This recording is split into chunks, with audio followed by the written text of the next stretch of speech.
ತುಲಾ ರಾಶಿಯವರಿಗೆ ಮೇ 7ನೇ ತಾರೀಕು ಒಂದು ಸೂಕ್ಷ್ಮವಾದ ಆದರೆ ಮಹತ್ವಪೂರ್ಣವಾದ ಗ್ರಹ ಸ್ಥಿತಿಗಳ ದಿನವಾಗಿರುತ್ತದೆ. ಈ ದಿನ ಗ್ರಹಗಳ ವಕ್ರ ದೃಷ್ಟಿ ನಿಮ್ಮ ಜೀವನದ ಹಲವು ಅಂಶಗಳ ಮೇಲೆ ಪರಿಣಾಮ ಬೀರುತ್ತದೆ. ಸಾಮಾನ್ಯವಾಗಿ ತುಲಾ ರಾಶಿಯವರು ಸಮತೋಲನವನ್ನು ಇಷ್ಟಪಡುವವರು, ಆದರೆ ಈ ದಿನದ ಗ್ರಹಚಲನೆಗಳು ಆ ಸಮತೋಲನವನ್ನು ಸ್ವಲ್ಪ ಅಸ್ಥಿರಗೊಳಿಸುವ ಸಾಧ್ಯತೆಯಿದೆ. ಆದರೂ ಸರಿಯಾದ ಅರಿವು ಮತ್ತು ಪರಿಹಾರಗಳನ್ನು ಅನುಸರಿಸಿದರೆ ಈ ದಿನವನ್ನು ನಿಮ್ಮ ಪರವಾಗಿ ತಿರುಗಿಸಿಕೊಳ್ಳಬಹುದು. ಮೇ 7ರಂದು ಶುಕ್ರ, ಶನಿ ಮತ್ತು ಬುಧ ಗ್ರಹಗಳ ಪ್ರಭಾವ ವಿಶೇಷವಾಗಿ ಗಮನಾರ್ಹವಾಗಿರುತ್ತದೆ. ಶುಕ್ರ ಗ್ರಹವು ತುಲಾ ರಾಶಿಯ ಅಧಿಪತಿ ಆಗಿರುವುದರಿಂದ ಅದರ ಸ್ಥಿತಿ ನಿಮ್ಮ ಮನಸ್ಥಿತಿ, ಸಂಬಂಧಗಳು ಮತ್ತು ಆರ್ಥಿಕ ಪರಿಸ್ಥಿತಿಯನ್ನು ನೇರವಾಗಿ ಪ್ರಭಾವಿಸುತ್ತದೆ. ಈ ದಿನ ಶುಕ್ರ ಸ್ವಲ್ಪ ದುರ್ಬಲ ಸ್ಥಿತಿಯಲ್ಲಿ ಇರುವುದರಿಂದ ನೀವು ಭಾವನಾತ್ಮಕವಾಗಿ ಸಂವೇದನಾಶೀಲರಾಗುವ ಸಾಧ್ಯತೆಯಿದೆ. ಸಣ್ಣ ವಿಷಯಗಳಿಗೂ ಮನಸ್ಸು ಬೇಸರಗೊಳ್ಳಬಹುದು. ಸಂಬಂಧಗಳಲ್ಲಿ ಅರ್ಥಮಿಸಿಕೊಳ್ಳುವ ಸಮಸ್ಯೆಗಳು ಕಾಣಿಸಬಹುದು. ಶನಿ ಗ್ರಹದ ವಕ್ರದೃಷ್ಟಿ ನಿಮ್ಮ ಕಾರ್ಯಕ್ಷೇತ್ರದಲ್ಲಿ ನಿಧಾನಗತಿಯ ಬೆಳವಣಿಗೆಯನ್ನು ತರುತ್ತದೆ. ನೀವು ಎಷ್ಟು ಶ್ರಮಪಟ್ಟರೂ ಅದರ ಫಲ ತಕ್ಷಣ ಸಿಗುವುದಿಲ್ಲ ಎಂಬ ಭಾವನೆ ಮೂಡಬಹುದು. ಇದು ನಿಮ್ಮಲ್ಲಿ ಅಸಹನೆಯನ್ನು ಹುಟ್ಟಿಸಬಹುದು. ಆದರೆ ಈ ಸಮಯದಲ್ಲಿ ಸಹನೆ ಬಹಳ ಮುಖ್ಯ. ಶನಿ ಗ್ರಹವು ಶ್ರಮವನ್ನು ಪರೀಕ್ಷಿಸುವ ಗ್ರಹ, ಆದ್ದರಿಂದ ನೀವು ಮಾಡಿದ ಪರಿಶ್ರಮವು ತಡವಾಗಿ ಆದರೂ ಖಂಡಿತ ಫಲ ನೀಡುತ್ತದೆ. ಬುಧ ಗ್ರಹವು ಸಂವಹನ ಮತ್ತು ಬುದ್ಧಿವಂತಿಕೆಯನ್ನು ನಿಯಂತ್ರಿಸುತ್ತದೆ.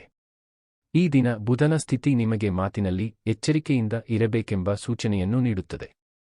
ನಿಮ್ಮ ಮಾತುಗಳು ತಪ್ಪಾಗಿ ಅರ್ಥವಾಗುವ ಸಾಧ್ಯತೆ ಇದೆ. ಆದ್ದರಿಂದ ಯಾವುದೇ ನಿರ್ಧಾರ ತೆಗೆದುಕೊಳ್ಳುವ ಮೊದಲು 2 ಬಾರಿ ಯೋಚಿಸುವುದು ಉತ್ತಮ. ವಿಶೇಷವಾಗಿ ಉದ್ಯೋಗ ಕ್ಷೇತ್ರದಲ್ಲಿ ಅಥವಾ ವ್ಯವಹಾರಗಳಲ್ಲಿ ತ್ವರಿತ ನಿರ್ಧಾರಗಳಿಂದ ದೂರವಿರುವುದು ಉತ್ತಮ. ಕುಟುಂಬ ಜೀವನದಲ್ಲಿ ಸ್ವಲ್ಪ ಒತ್ತಡ ಕಂಡುಬರಬಹುದು. ನಿಮ್ಮ ಅಭಿಪ್ರಾಯವನ್ನು ಇತರರು ಒಪ್ಪಿಕೊಳ್ಳದಿರುವ ಸಾಧ್ಯತೆ ಇದೆ. ಇದು ನಿಮ್ಮ ಮನಸ್ಸಿಗೆ ನೋವುಂಟು ಮಾಡಬಹುದು. ಆದರೆ ನೀವು ಶಾಂತವಾಗಿ ಮತ್ತು ಸಹನೆಯಿಂದ ನಡೆದುಕೊಂಡರೆ ಸಮಸ್ಯೆಗಳು ನಿಧಾನವಾಗಿ ಪರಿಹಾರವಾಗುತ್ತವೆ. ಹಿರಿಯರ ಸಲಹೆಯನ್ನು ತೆಗೆದುಕೊಳ್ಳುವುದು ಉತ್ತಮ ಫಲ ನೀಡುತ್ತದೆ. ಆರ್ಥಿಕವಾಗಿ ಈ ದಿನ ಮಿಶ್ರ ಫಲ ನೀಡುತ್ತದೆ. ಅನಾವಶ್ಯಕ ಖರ್ಚುಗಳು ಹೆಚ್ಚಾಗುವ ಸಾಧ್ಯತೆ ಇದೆ. ನೀವು ಹಣಕಾಸಿನ ವಿಷಯದಲ್ಲಿ ಜಾಗರೂಕರಾಗಿರಬೇಕು. ಹೊಸ ಹೂಡಿಕೆಗಳನ್ನು ಈ ದಿನ ತಪ್ಪಿಸುವುದು ಒಳಿತು. ಹಳೆಯ ಯೋಜನೆಗಳನ್ನು ಮರುಪರಿಶೀಲಿಸುವುದು ಉತ್ತಮ. ಆರೋಗ್ಯದ ದೃಷ್ಟಿಯಿಂದ ನೋಡಿದರೆ ಮಾನಸಿಕ ಒತ್ತಡ ಹೆಚ್ಚು ಕಾಣಿಸಬಹುದು. ನಿದ್ರಾಹೀನತೆ ಅಥವಾ ತಲೆನೋವು ಉಂಟಾಗುವ ಸಾಧ್ಯತೆ ಇದೆ. ಈ ದಿನ ಧ್ಯಾನ, ಯೋಗ ಮತ್ತು ಪ್ರಾಣಾಯಾಮವನ್ನು ಅಭ್ಯಾಸ ಮಾಡುವುದರಿಂದ ಮನಸ್ಸಿಗೆ ಶಾಂತಿ ಸಿಗುತ್ತದೆ. ಪ್ರಕೃತಿಯ ನಡುವೆ ಸಮಯ ಕಳೆಯುವುದರಿಂದ ನಿಮ್ಮ ಮನಸ್ಸು ಹಗುರವಾಗುತ್ತದೆ.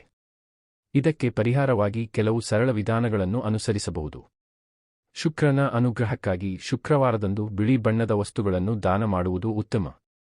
ಹಾಲು, ಅಕ್ಕಿ ಅಥವಾ ಸಕ್ಕರೆ ದಾನ ಮಾಡಿದರೆ ಶುಭ ಫಲ ಸಿಗುತ್ತದೆ.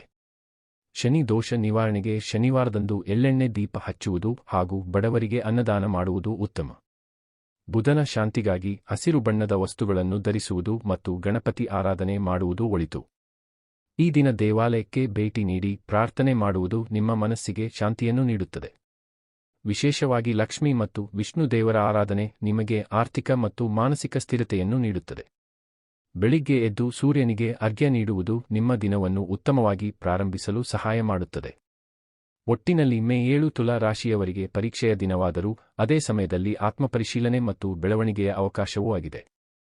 ನೀವು ನಿಮ್ಮ ಭಾವನೆಗಳನ್ನು ನಿಯಂತ್ರಿಸಿಕೊಂಡು ಶಾಂತವಾಗಿ ಮತ್ತು ಸಮತೋಲನದಿಂದ ನಡೆದುಕೊಂಡರೆ ಯಾವುದೇ ಅಡಚಣೆಗಳು ನಿಮ್ಮನ್ನು ತಡೆಯಲು ಸಾಧ್ಯವಿಲ್ಲ. ಗ್ರಹಗಳ ಪ್ರಭಾವವನ್ನು ಸಂಪೂರ್ಣವಾಗಿ ಬದಲಾಯಿಸಲು ಸಾಧ್ಯವಿಲ್ಲ, ಆದರೆ ನಿಮ್ಮ ನಡವಳಿಕೆ ಮತ್ತು ಮನೋಭಾವದಿಂದ ಅದರ ಪರಿಣಾಮವನ್ನು ಕಡಿಮೆ ಮಾಡಬಹುದು. ಈ ದಿನ ನಿಮ್ಮೊಳಗಿನ ಶಕ್ತಿಯನ್ನು ಅರಿತುಕೊಳ್ಳಿ, ಧೈರ್ಯದಿಂದ ಮುಂದುವರಿಯಿರಿ ಮತ್ತು ಪ್ರತಿಯೊಂದು ಸವಾಲನ್ನು ಒಂದು ಅವಕಾಶವಾಗಿ ನೋಡಿ. ಸಮಯ ನಿಮ್ಮ ಪರವಾಗಿಯೇ ತಿರುಗುತ್ತದೆ ಎಂಬ ವಿಶ್ವಾಸವನ್ನು ಕಳೆದುಕೊಳ್ಳಬೇಡಿ. ತುಲಾ ರಾಶಿಯವರಿಗೆ ಮೇ 7 ಇದು ಕೇವಲ ಸಾಮಾನ್ಯ ದಿನವಲ್ಲ. ನಿಮ್ಮ ಆಂತರಿಕ ಮನಸ್ಥಿತಿ, ನಿರ್ಧಾರಶಕ್ತಿ ಮತ್ತು ಜೀವನದ ದಿಕ್ಕನ್ನು ಸೂಕ್ಷ್ಮವಾಗಿ ಪರೀಕ್ಷಿಸುವ ಒಂದು ಘಟ್ಟವಾಗಿದೆ. ಗ್ರಹಗಳ ವಕ್ರದೃಷ್ಟಿ ಹೊರಗಿನ ಪರಿಸ್ಥಿತಿಗಳ ಮೇಲೆ ಮಾತ್ರವಲ್ಲ, ನಿಮ್ಮ ಒಳಗಿನ ಚಿಂತನೆಗಳ ಮೇಲೂ ಪರಿಣಾಮ ಬೀರುತ್ತದೆ. ಈ ಭಾಗದಲ್ಲಿ ಆ ಒಳಜಗತ್ತಿನ ಮೇಲೆ ಬೀರುವ ಪರಿಣಾಮ ಮತ್ತು ಅದರ ದೀರ್ಘಕಾಲೀನ ಅರ್ಥವನ್ನು ಅರಿಯೋಣ. ಈ ದಿನ ನೀವು ಅನುಭವಿಸುವ ಒಂದು ಪ್ರಮುಖ ಅಂಶವೆಂದರೆ ಸ್ವಯಂ ಸಂದೇಹ. ನೀವು ತೆಗೆದುಕೊಂಡ ನಿರ್ಧಾರಗಳು ಸರಿಯೇ ಅಥವಾ ತಪ್ಪೇ ಎಂಬ ಪ್ರಶ್ನೆಗಳು ಮನಸ್ಸಿನಲ್ಲಿ ಮತ್ತೆ ಮತ್ತೆ ಮೂಡಬಹುದು.